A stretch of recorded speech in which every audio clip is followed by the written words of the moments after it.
Hi everyone. मैं आज newborn baby के बारे में कुछ बताना चाहता हूँ। जैसे एक बच्चा डिलीवर होता है, घर में बेबी आता है, तो लोगों के मन में कुछ क्वेश्चंस होते हैं, उसके बारे में आज मैं डिस्कस करूँगा। जैसे पहला क्वेश्चन दिमाग में आया कि बच्चे को कब नहलाया जाए। तो ध्यान रखिए, बच्चे को पहले 7 दिन, जब तक कि उसका अम्लाइकल कार्ड यानी नाभि सूख कर गिर नहीं जाती, तब तक हम उसे नहलाते नहीं हैं, बस स्पंजिंग करते हैं। कॉटन से या साफ कपड़े से गुनगुने पानी में भिगोकर शरीर को साफ करते हैं।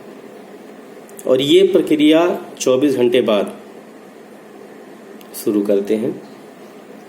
और नहलाने की बात हुई तो हम नहलाना शुरू करते हैं वो 24 घंटे 7 दिन बाद नहलाना शुरू करते हैं। वो भी गुनगुने पानी में। जो हेड एरिया है, सर का भाग है, उसे हम लास्ट में साफ करते हैं। इससे बच्चे को ठंड लगने की संभावना कम होती है। लास्ट में धुलना है, सबसे पहले साफ करना है, पोंछना है हेड एरिया को, सर को।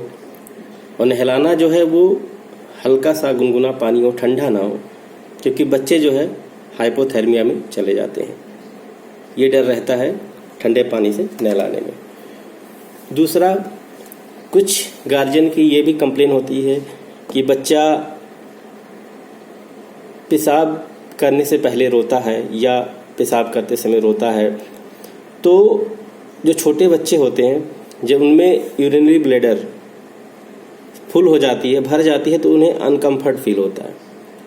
तो उस वजह से कुछ बच्चे रोते हैं, लेकिन यूरिन पास करने के बाद वो चुप हो जाते हैं, शांत हो जाते हैं।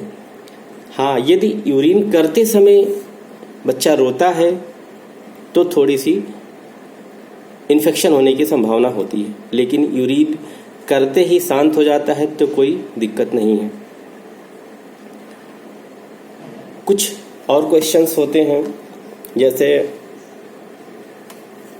बच्चे को क्या लगाएं, शरीर में क्या एप्लीकेशन करें, तेल लगाएं, कौन सा तेल लगाएं, पाउडर लगाएं।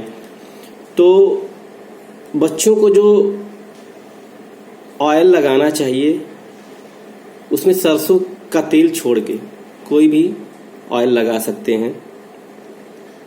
अम्लाइकल एरिया में कोशिश रहे ना लगे। पाउडर को हम छिड़क के नहीं लगाते, हाथ में लगा के फिर लगाते हैं बॉडी में। दूसरा क्वेश्चन, डायपर को जो हम पहनाते हैं वो अम्लाइकल कार्ड के नीचे होना चाहिए, मतलब नाभि के नीचे होना चाहिए, क्योंकि स्टूल और यूरिन से वो कॉन्टामिनेट हो सकता है। अगला क्वेश्चन जो होता है कि कुछ लोगों की ये भी कंप्लेन आती है कि बच्चा दूध पीने के बाद पलटी कर देता है। तो डरने की बात नहीं है, ये नॉर्मल होता है। कुछ बच्चे दूध पीने के बाद पलटी करते हैं, थोड़ा फटा हुआ दूध सा आता है, तो ये नॉर्मल है। यदि बच्चा प्रॉपर तरीके से दूध ले रहा है, दिन भर में 6 से 8 बार यूरिन पास कर रहा है, तो ये नॉर्मल है। बस कोशिश ये होना चाहिए कि दूध पिलाने के बाद थपकी देना जरूरी होता है, ताकि डाइजेशन हो जाए। इसके अलावा कुछ और क्वेश्चंस हैं कि ब्रेस्ट फीडिंग, जैसे कि न्यूबॉर्न बेबी या कोई बच्चा डिलीवर हुआ, पैदा हुआ घर में, तो उसे 6 महीने तक केवल माँ का दूध पिलाना है, ऊपर का कुछ नहीं पिलाना है। डिलीवरी, कुछ लोगों की कंप्लेन आती है कि माँ को दूध नहीं हो रहा है, तो आप आंचल से लगाएं, आएगा। जो पहला बेबी होता है उस मदर में थोड़ा लेट आता है, पर आएगा। 1 भी 2 दिन के बाद दूध अपने आप आएगा, चिंता करने की ज़रूरत नहीं है। यदि फिर भी नहीं आता है तो डॉक्टर से कंसर्न कर सकते हैं। उसके लिए आर्टिफिशियल फीड आती है, आर्टिफिशियल मिल्क आते हैं, पाउडर्स आते हैं। और कुछ बच्चों में जैसे रैसेस हो जाते हैं, बॉडी में रैसेस हो जाती हैं, तो रैसेस ये इस एरिया में है, चेस्ट में है, एब्डोमेन में है, ट्रंक में है, तो 2 से 3 दिन में कुछ बच्चों में नॉर्मल होता है, 2 से 3 दिन में अपने आप वो नॉर्मलाइज हो जाता है, परेशान होने की ज़रूरत नहीं है।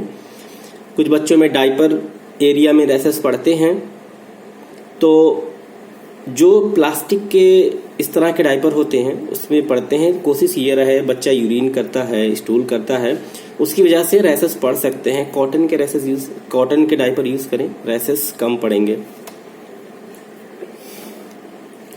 बाकी जो है, बाकी चीज़ें और कोई समस्या हो तो आप मुझसे संपर्क कर सकते हैं। बाय।